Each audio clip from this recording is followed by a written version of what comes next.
Bismillahirrahmanirrahim. Assalamualaikum warahmatullahi wabarakatuh. Selamat datang di channel TRRB, channel yang membahas tentang seputaran GERD, anxiety, dan psikosomatis. Sebelumnya saya mau nanya dulu nih, apa kabar teman-teman? Gimana kabarnya sekarang? Semoga kita selalu diberikan perlindungan oleh Allah Subhanahu wa Ta'ala dan segera diangkat penyakit yang kita rasa. Hari ini saya pengen membahas tentang apa yang telah saya rasa, apa yang saya rasa selama saya mengalami GERD, anxiety, dan psikosomatis. Tentunya sangat banyak sekali dan mungkin ini yang terbanyak di YouTube ya. Yang saya lihat selama ini waktu saya selama sakit, saya sering searching, saya nyamain apa sih yang orang-orang rasa, apa sama kayak saya enggak. Ternyata yang di YouTube itu ada juga beberapa yang nggak saya rasa, dan saya rasa orang lain tidak merasakan. Makanya tiap orang itu berbeda-beda. Tapi ternyata ketika saya hitung, yang saya alami ini lebih dari 73 sebetulnya. Ini yang saya ingat aja waktu saya sakit ya. Saya sakit kebetulan di tahun 2022. Nah ini kita coba langsung masuk ke topiknya. Tapi sebelumnya saya minta kepada kalian pertama relax, jangan tegang ya. Ambil pelajarannya. Karena ketika kita terkena GERD, anxiety, dan psikosomatis, itu saya ngerasain banget yang namanya susah banget konsentrasi dan nyamain penyakit segala macam. Jangan. Nah sekarang kita coba baca ya, 73. Dengarkan baik-baik, 73 sensasi yang saya rasa, dan ini yang saya ingat doang. Ya. Oke teman-teman, kita pindah ke kamar ya. Karena tadi kebetulan ada anak ganggu, dan kebetulan juga selama saya rekaman ternyata audionya nggak nyolok. Di tengah-tengah ada error. Kita langsung ke pembahasan sensasi ya. Pertama dari kepala dulu. Kepala tuh rasanya tegang ya. Tegang, terus sakit berpindah, kadang di sini, kadang di sana. Wah, di mana-mana lah. Bagian kepala tuh pindah-pindah, depan, belakang, kiri, kanan, atas. Terus ada seperti kesetrum. Nah ini nih, nggak tahu teman-teman ngerasain atau enggak. Cuman saya ngerasain kepala, bukan kepala ya, malah bagian otak yang saya rasa tuh kayak kesetrum. Itu saya searching dan wah parah banget sih. Kalau searching, makanya saran dari saya, teman-teman jangan searching penyakit, karena itu semua ternyata cuma bikin kita cemas dan ternyata nggak kejadian. Itu cuma kecemasan kita aja, santai aja. Terus gatal, linu, bagian kepala belakang tuh linu sebelah kanan, tapi anehnya linunya itu ketika pikiran saya lagi bener-bener negatif ya. Itu tiba-tiba linu kepala belakang sebelah kanan. Terus bagian atas seperti tertekan, bagian sini nih. Waktu itu sempat saya gara-gara salah makan, saya makan pepes, itu muntah sampai 6 kali. Kepala yang sakit itu bagian sini, sebelah kanan. Tapi kalau misalkan pikiran saya lagi ngaco kemana-mana, yang sakit sebelah kiri, itu jadi ciri khas ya. Jadi saya pelajari itu. Terus ada rasa aneh di kepala, rasanya aneh ya. Isinya tuh kayak aneh kepala itu, gak nyaman, kayak penuh.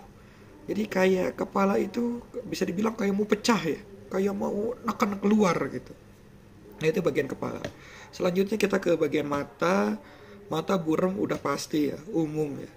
Mata buram. Terus saya ngalamin yang ada namanya floaters. Kalau bahasa medisnya itu ya, floaters. Jadi kalau kalian lihat ke langit tuh, kalau nggak ke tempat yang cerah, terus kalian melihat kayak ada cacing-cacing yang warna hitam. Nah itu namanya floaters. Bentuknya kayak cacing. Dan itu ternyata hanya sel darah aja, dan kalau kita fokusnya udah balik, itu hilang. Terus ada titik putih, tapi titik putihnya itu kalau misalkan saya fokus ke satu benda, saya lihat lurus, itu kalau mata bagian atas saya itu ngelihat kayak, jadi di pandangan bagian atas saya itu kayak ada titik putih. Saya juga nggak tahu apa itu, tapi alhamdulillah itu udah mulai hilang sih, alhamdulillah. Terus ada juga kilatan cahaya. Nah ini agak kaget juga. Saya searching juga, keringetan lagi. Jadi setelah saya searching katanya retinanya robek. Wah Itu bikin makin cemas gitu. Terus, nah ini gejala yang agak horor yang saya alamin ya. Selain tadi kepala kayak kesetrum, ini yang agak horor juga. Jadi waktu itu ada cahaya. Saya kalau waktu itu kebetulan lihat tulisannya Alfamart ya. Alfamart kan tulisan pelangnya besar tuh ya. Saya lihat tulisan Alfamart ALF. Kalau saya fokus ke A-nya, huruf L dan F itu nggak kelihatan. Ketutup sama cahaya itu. Itu saya sampai keringetan. Saya sampai pengen pulang, kebetulan saya lagi kerja juga, pengen pulang sampai bilang ke istri, cuman saya coba lawan, alhamdulillah itu cuma terjadi sekitar 15 menit dan sampai sekarang nggak ada lagi. Jangan ya, amit-amit ya, jangan sampai muncul lagi. Terus hidung saya waktu itu mampet, ini umum, rata-rata ya, banyak yang mengeluh. Saya lihat di YouTube karena selama saya belajar sama mentor-mentor di YouTube itu saya lihat komen-komenannya, ternyata yang hidung mampet banyak. Nah ini agak aneh juga nih, saya lagi diam, kadang-kadang hidung ini seperti kayak habis dipukul benda keras. Nah ini agak kacau sih, lagi diam tiba-tiba gitu sakit, dari sini tuh sakit kayak habis dipukul, padahal nggak ngapa-ngapain. Ini kenapa, pikiran kemana-mana lagi. Ya biasa orang cemas sih seperti itu ya. Terus bagian mulut, di gigi nih, gigi saya linu, bukan cuma linu, bahkan sampai kesemutan juga. Ini saya waktu itu saya searching lagi dan hasilnya wah lagi, ngeri lagi. Makanya aduh, yang namanya orang lagi cemas searching penyakit, jangan deh, saya saranin jangan sampai sekali-kali, jangan kayak saya ya. Terus sariawan itu di mana-mana, di kanan, di kiri, di belakang, di dalam itu sariawan. Terus kita pindah ke telinga nih ya, telinga berdenging. Nah ini umum, banyak yang ngalamin. Terus, nah ini nggak tahu banyak yang ngalamin nggak, sakit seperti kayak ditekan dari dalam, kayak ada yang mau keluar gitu, mirip sama kepala yang kayak mau didorong ke luar gitu. Yang telinga juga sama, itu sakit sih, nggak enak rasanya.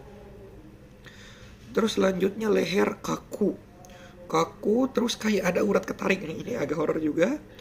Jadi kayak di sini tuh kayak saya pegang, bukan saya pegang, saya rasa-rasa mungkin ya. Jadi seperti kayak ada yang putus gitu. Wah apa nih?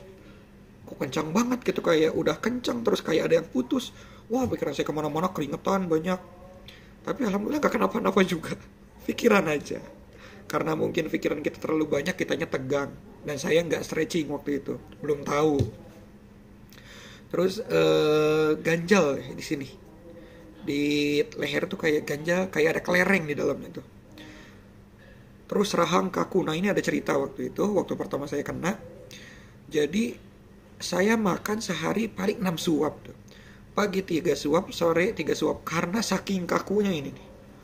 Pipi bagian pinggir itu kaku. Jadi ketika saya buka mulut itu kayak susah. Ketika saya ngunyah itu juga susah, kaku aja, kayak orang lagi gemetar kedinginan gitu kan, kenceng gitu. Ini nggak tahu kenapa itu. Tapi ketika saya searching lagi, tapi searchingnya ini kebetulan searchingnya pengen sembuh, jadi gimana caranya ngilangin kaku itu, ternyata cuman buka tutup rahang sesering mungkin, selebar mungkin, tapi dengan takaran ya. Dan saya cobain itu berkali-kali dan alhamdulillah itu sembuh gitu. Terus ada juga di leher tuh seperti kejang kecil, seperti tak gitu, kepala tuh tak, nah gitu. Tapi alhamdulillah sekarang udah sembuh juga. Terus tangan, kesemutan ini umum. Terus gemeter, tremor, gerak jari gerak sendiri jarinya. Ini nggak tahu nih, yang lain pada ngalamin nggak, cuman ini waktu saya cari tahu ternyata ini kedutan. Tapi waktu awal kena ini saya horor banget. Jadi jari saya itu begini sendiri. Nah, begini. Kadang ininya, kadang kelingkingnya. Wah, udah ganti-ganti aja. Gitu. Terus selanjutnya lemes ya. Tangan tuh kayak hilang tenaga. Kadang sebelah kiri, kadang sebelah kanan, tapi paling sering sebelah kiri tiba-tiba hilang. Kalau kalian searching penyakit jantung lah apa segala macam. Saya kebetulan alhamdulillah udah EKG juga dan aman. Ini cuma sensasi aja. Terus kita pindah ke dada. Nah, dada ini berdebar ya jantungnya.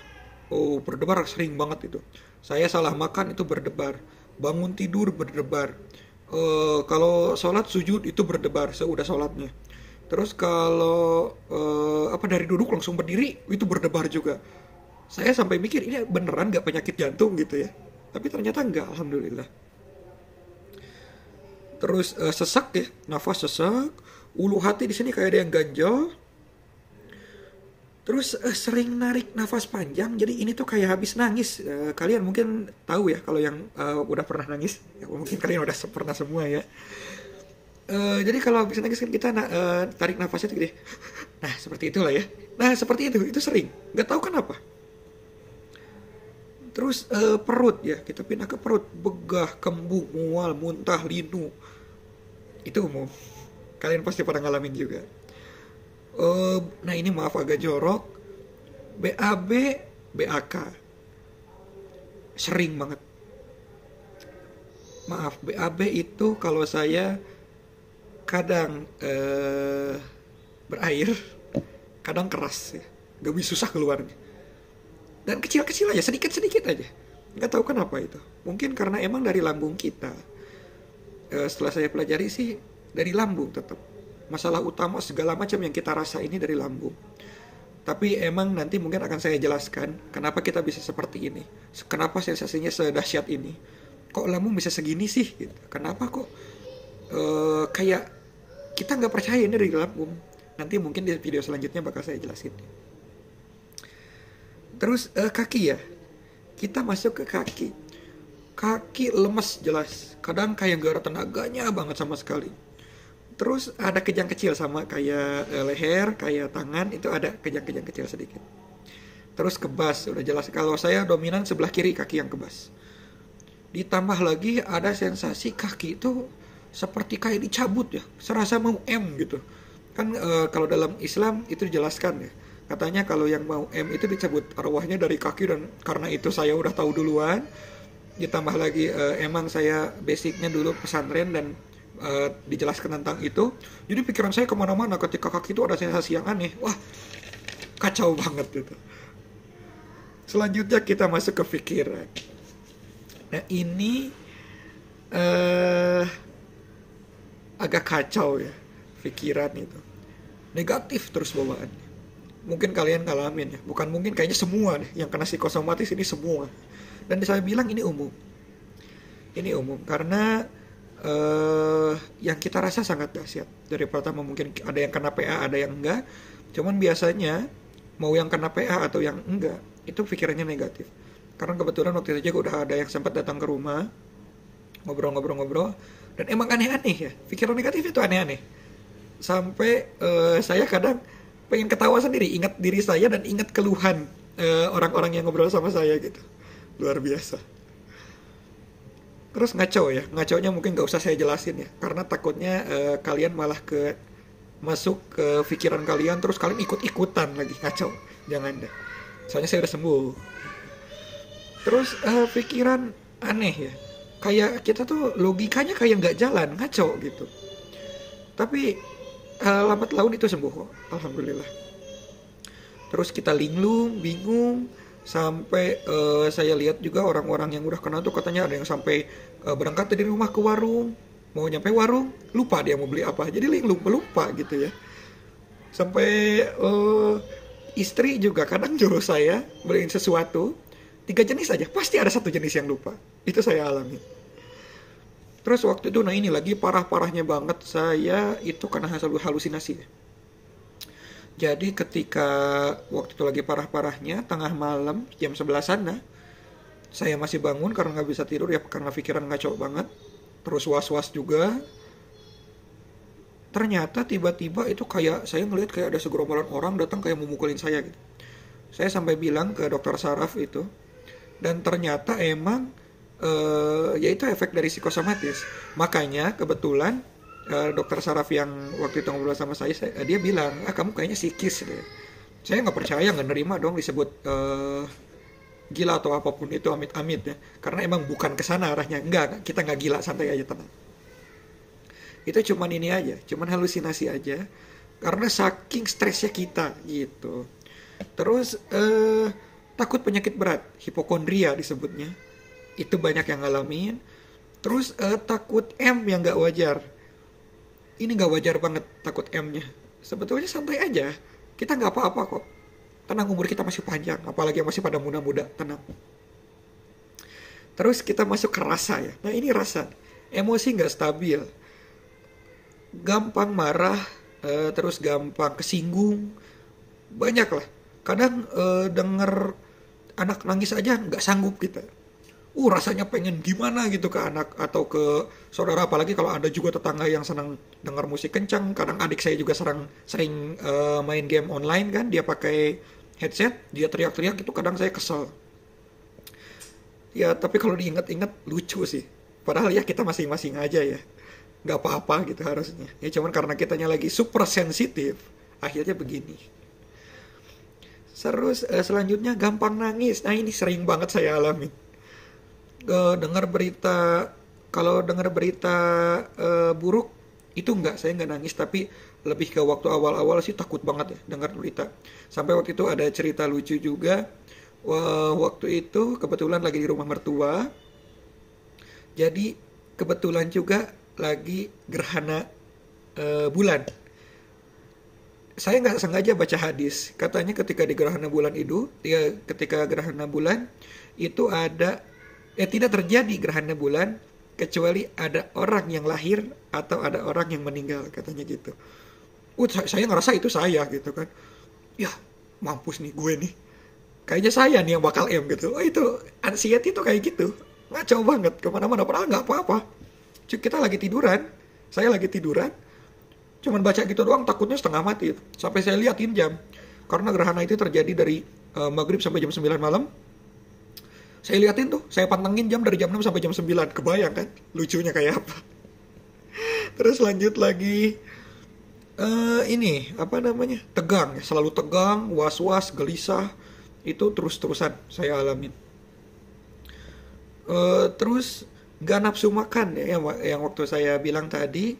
Makan itu paling sehari 6 suap. 6 suap itu udah awal-awal, tapi sekarang alhamdulillah malah nafsu makan saya tuh udah balik normal lagi.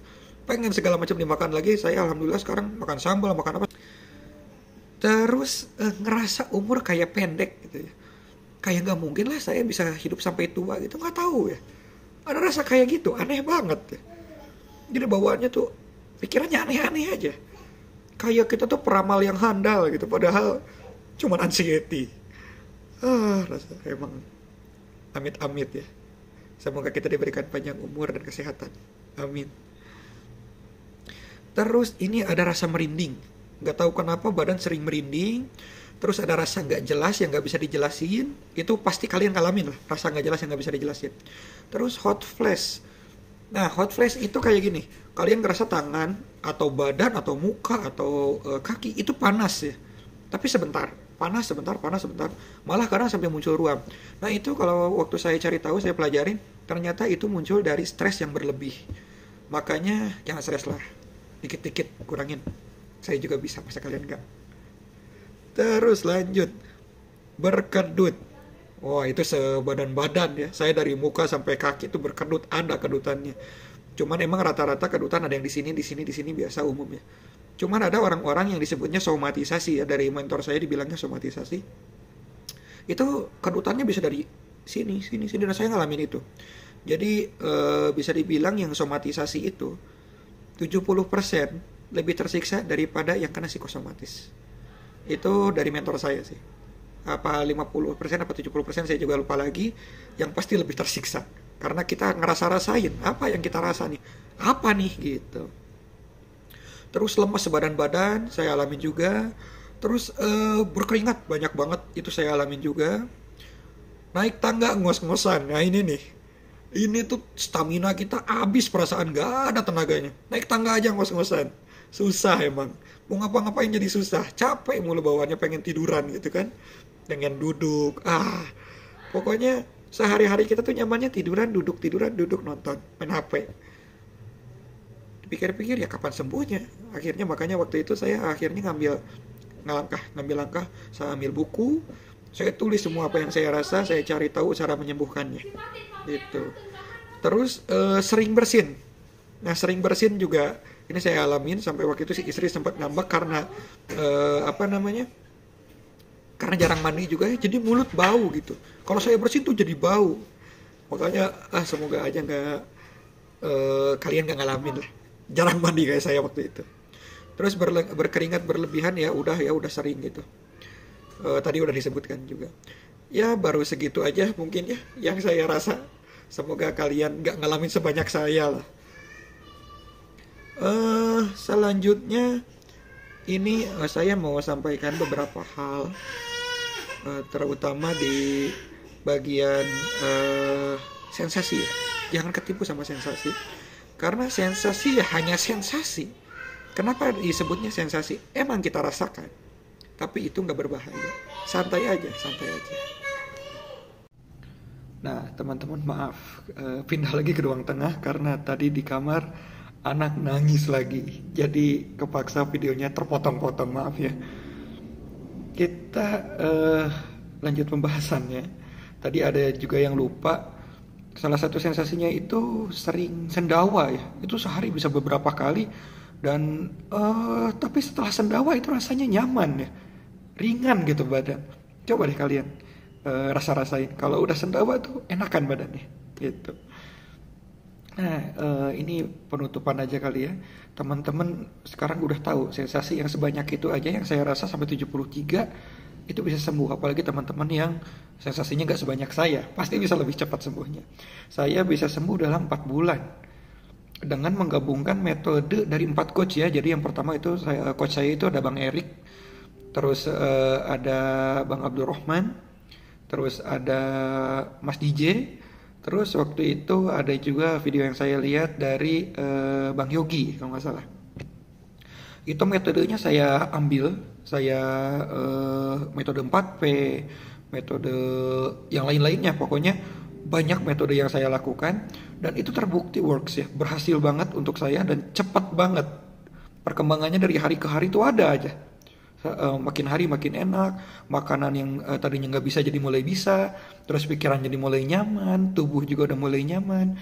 Jadi metode-metode yang saya nanti share mungkin agak sedikit berbeda dari yang lain karena udah saya kembangkan lagi.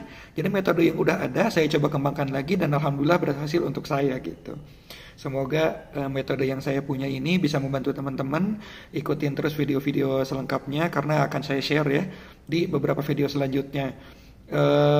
Mungkin setelah ini saya akan upload tentang gimana awal saya kena. Akan saya ceritakan dulu. Baru setelah itu saya share bagaimana cara menghadapi tiap sensasi yang hadir, tiap sensasi yang mengganggu kita ya. Karena emang setiap sensasi itu luar biasa. Tiap orang beda-beda. Ada yang merasakan sensasinya itu tidak nyaman di pikirannya. Ada juga yang lebih nggak nyaman di perasaan. Ada juga yang lebih nggak nyaman dari fisiknya ya. Seperti jantung berdebar atau sesak napas, kelayangan dan lain-lain. Nah itu beberapa hal yang mungkin bisa saya share untuk kalian nanti. Dan semoga aja video-video saya menjadi wasilah untuk kesembuhan kalian, bisa membantu, seenggaknya bisa meringankan. Karena saya yakin kesembuhan pasti hadir, pasti datang. Kalian juga harus tanamkan dalam diri bahwa kesembuhan pasti datang. Itu yang harus kalian tanamkan dalam jiwa. Kalau untuk yang muslim, itu bisa tonton video-video motivasi ya. Sering-sering banyakin video-video hiburan supaya apa? Supaya kita seenggaknya ketawa meskipun hampa ya. Waktu itu saya pun ngerasain ketawa tuh hampa gitu. Sayanya ketawa hatinya enggak. Aneh kan? Tapi bisa kok. Sekarang saya ketawa hati ketawa. Udah normal lagi, seperti biasa lagi. Sampai orang-orang di sekitar saya itu udah mulai gembira lihat saya ya, karena mungkin dulu saya orangnya ceria banget. Saya sangat ceria, sering menghidupkan suasana juga, mau di keluarga, mau di teman-teman, dimanapun itu. Ketika saya kena penyakit ini saya jadi pemurung, pendiam, sampai orang-orang bingung. Ini beneran, sampai ada yang bilang saya mungkin kena something, tapi bukan. Ternyata alhamdulillah Allah menghadirkan kesembuhan buat saya, mencabut penyakit saya, dan sampai saat ini saya bersyukur sih. karena penyakit ini insya Allah membuat saya jauh lebih baik lagi. Saya juga mau ngasih tahu ke kalian, jangan lupa untuk subscribe, komen, dan share ya, supaya lebih banyak lagi yang terbantu, supaya kita bisa sembuh bareng-bareng. Itu ya tujuan kita ya, sembuh bareng-bareng. Terus ini ya, yang mau tanya-tanya bisa via komen atau WhatsApp juga bisa via telepon juga, atau mau datang ke rumah boleh. Saya ada di Bandung Timur ya, di Cileunyi kalau kalian tahu, di Dandirnya lebih tepatnya. Rumah saya terbuka. Saya sering ada di rumah karena kebetulan saya juga usaha sebetulnya ya. Jadi waktu saya agak kosong. Kalau yang mau datang boleh. Kalau misalkan kalian belum bisa keluar rumah nih, takut pengen saya datang ke rumah kalian, boleh. Mungkin untuk daerah Bandung masih bisa lah, tapi kalau untuk daerah Jakarta dan ini mungkin kita bisa via telepon. Tapi kalau misalkan saya harus datang ke rumah kalian, boleh kita bicarakan lah ya, gitu. Saya juga niat saya utama sih pengen bantu kalian, karena saya ngerasain banget apa yang kalian rasa sekarang. Saya alhamdulillah udah bisa melewati itu semua, dan saya pengen bantu kalian supaya bisa melewatinya, karena sungguh nggak nyaman banget rasanya gitu. Makanya saya pun sebetulnya motivasi bisa membuat video ini karena saya ingin bantu kalian, bener-bener ingin bantu kalian. Ya semoga aja Allah meridhoi saya, meridhoi jalan saya, bisa membantu kalian, dimudahkan jalannya, dan orang-orang yang tahu video ini, lihat video ini, bisa cepat sembuhnya. Amin ya Allah ya Rabbal Alamin. Cukup sekian ya. Bye bye. Assalamualaikum warahmatullahi wabarakatuh.